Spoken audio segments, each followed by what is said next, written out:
Hi viewers, welcome to this channel. So ఇందుట్లో వచ్చేసరికి ఏంటంటే డేటా సైన్స్లో మనమంతా కూడా ఇప్పుడు డేటాని క్లీన్ చేసుకోవడం ఎలానో మాట్లాడుకుంటున్నాం. అందుట్లో వచ్చేసరికి రాంగ్ డేటా వస్తే ఎలా. సో ఫర్ ఎగ్జాంపుల్ కొన్ని వచ్చేసరికి అనుకున్న వాల్యూస్ కంటే తప్పుడు వాల్యూ రావచ్చు. ఇంకోటి వచ్చేసరికి డూప్లికేట్ వాల్యూస్ రావచ్చు. వాటిని రిమూవ్ చేయాల్సి ఉంటుంది, లేకపోతే వాటిని రీప్లేస్ చేయాల్సి ఉంటుంది. సో మొదటిగా మనం చూసినట్టయితే ఫర్ ఎగ్జాంపుల్ ఇక్కడ వీక్ డే నెంబర్ ఉంది. సో ఈ సెటప్ చూడండి మీరు, ఇదంతా కూడా అనకొండ సెటప్ అండి. ఎందుకంటే ఇంతకుముందు తీసుకుంది మనం ఐడిఎల్ఈలో ఇక్కడ ఫర్ లూపు ఎగ్జిక్యూట్ కాదు.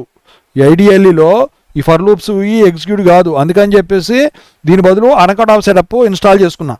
సో చేసుకొని అందుట్లో జూపిటర్ నోట్బుక్ మీద కొట్టాను. చాలాసేపు పడుతుందండి ఓపెన్ అవ్వడానికి, మీరు చెక్ చేసుకోండి. ఆ తర్వాత ఈ పేజ్ వస్తుంది. ఇలా వచ్చిన తర్వాత ఫైల్లోకి వెళ్ళి న్యూలోకి వెళ్ళి నోట్బుక్ మీద క్లిక్ చేస్తే మనకు ఇలా కొత్తగా ఫైల్ అనేది ఓపెన్ అవుతుంది. ఓపెన్ అయిన తర్వాత సో మళ్ళీ ఇవన్నీ పాండాస్ ఇవన్నీ ఇన్స్టాల్ చేసుకోవాల్సిన అవసరం లేదు, ఇంతకుముందు చేసుకున్నాం కదా సరిపోతుంది. సో ఇంతకుముందు ఏదైతే యూజ్ చేసామో ఇంపోర్ట్ పాండాస్ ఎస్పీడి డేటాని రీడ్ చేయడం, అయితే అనకొండ 3 ఫోల్డర్లో ఆ డేటాను సేవ్ చేసుకోవాలి. ఇంతకుముందు పైథాన్లో సేవ్ చేసుకున్నాం, కానీ ఇప్పుడు ఎక్స్ట్రాక్ట్ చేయాలంటే రా ఫైల్ని, సో ఈ డేటా ఫైల్ని అందులో పెట్టుకోవాలి.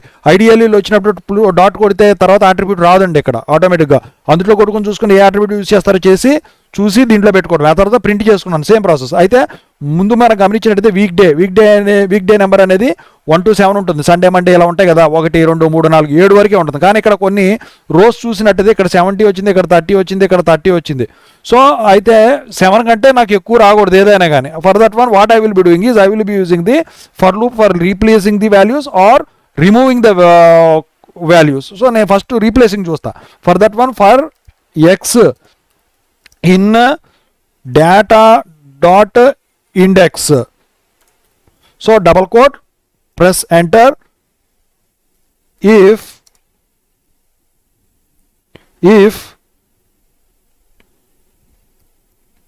data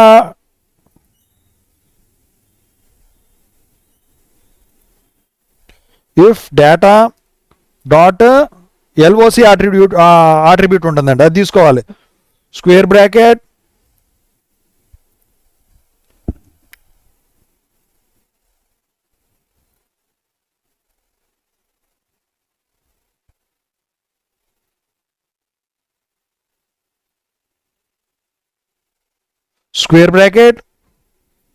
ఎక్స్ తీసుకున్నాక ఇప్పుడు లూప్ దగ్గర X comma. So what is the column name?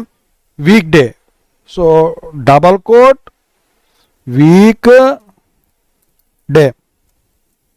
So double quote close and greater than 7 ఉండాలి, 7 ఉంటే. So double quote press enter and data dot LOC square bracket X comma double quote week day double quote close square bracket equal to 7తో replace చేసుకుంటాను నేను. So ఇప్పుడు press enter చేశాను అనుకోండి.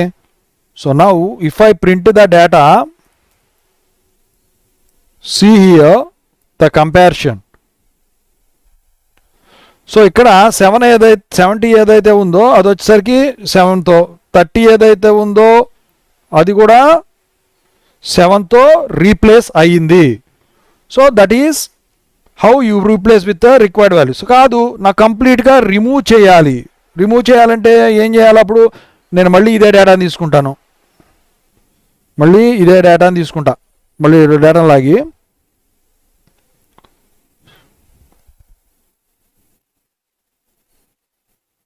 So ఇప్పుడు మళ్ళీ పాత డేటా వచ్చేసింది నాకు. అయితే ఇప్పుడు నేనేం చేయాలి? నాకు కంప్లీట్గా 7 కంటే ఎక్కువనే మొత్తం రిమూవ్ అవ్వాలి. So for that one what I will be doing is ఇది తీసేస్తా, సెకండ్ లైన్ తీసేస్తా, సేమ్ ఇందాక ఏదైతే చేసాం అదే.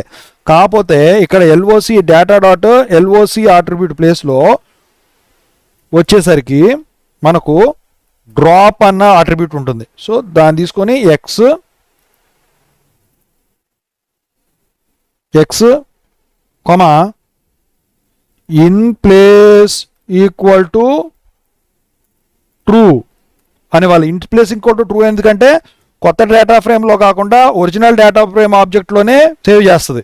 సో ఇప్పుడు ఓకే కొట్టాను అనుకోండి, ఇప్పుడు ప్రింట్ డేటా కొడితే అవి ఎగిరిపోతాయి చూడండి.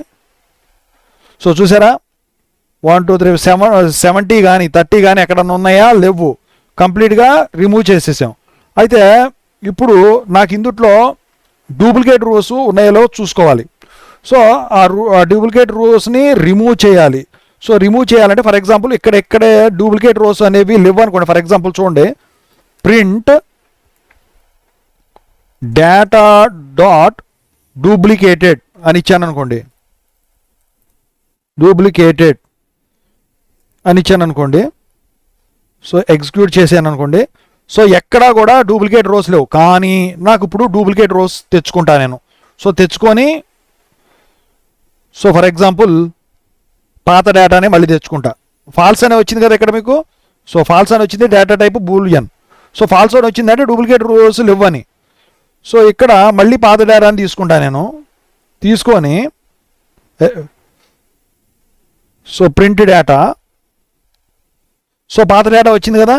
ఇప్పుడు నేను డూప్లికేటెడ్ ఇప్పుడు చూస్తా చూడండి, ఖచ్చితంగా ఎక్కడో చోట ట్రూ వస్తుంది. 8th రో ఈజ్ ట్రూ అంటే 8th రో వచ్చేసరికి డూప్లికేట్ అంటే ఒక కంప్లీట్ రో డూప్లికేట్ అయి ఉండాలి. ఫర్ ఎగ్జాంపుల్ ఈ 4th రో 6 ఉంది, ఇక్కడ 6 ఉంది. 4th రో 52 ఉంది, ఇక్కడ 52 ఉంది. 4th రో ఇక్కడ డేట్ 5th జనవరి 2024, ఇక్కడ కూడా 5th జనవరి 2024. ఇక్కడ 4th రో 30, ఇక్కడ 30. సో అలాంటివి డూప్లికేట్ అన్నమాట. ఓకేనా? అంతేగాని ఒక కాలంలో ఉన్న 30 ఉన్నాయి కదా అని చెప్పేసి కంప్లీట్గా డూప్లికేట్ రోస్ కాదు. Rows, we're discussing about rows. అయితే మరి ఈ రిమూవ్ ఎలా చేయాలి వీటిని? So for that one we're having data dot drop underscore duplicates. So in place equal to true, original data ఫ్రేమ్లో ఆబ్జెక్ట్లో సేవ్ చేయడానికి. సో ఓకేనా, క్లోజ్ చేసేసాను. సో ఇప్పుడు మళ్ళీ డేటాని ప్రింట్ చేస్తా చూడండి.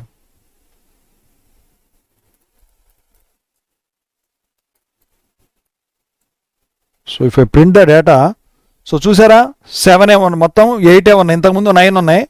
సో డూప్లికేట్స్ రిమూవ్ అయిపోయినాయి. 0 to 8 వరకు ఉన్న ఇండెక్స్ వల్ల ఇప్పుడు 0 to 7. సో ఇప్పుడు నేను వచ్చేసరికి డూప్లికేట్స్ ఏమైనా ఉన్నాయో ఇప్పుడు చూస్తా. సో ఫాల్స్ వచ్చింది అంటే డూప్లికేట్స్ని మనం రిమూవ్ చేయగలిగాము. So this is how you find the wrong data. Next వీడియోలో ఇంకోటి చూద్దాం. Thank you so much. Real time data science project start చేయబోతున్నా. రేపు క్లాస్ అయిపోయిన తర్వాత I will be starting that one. Thank you so much.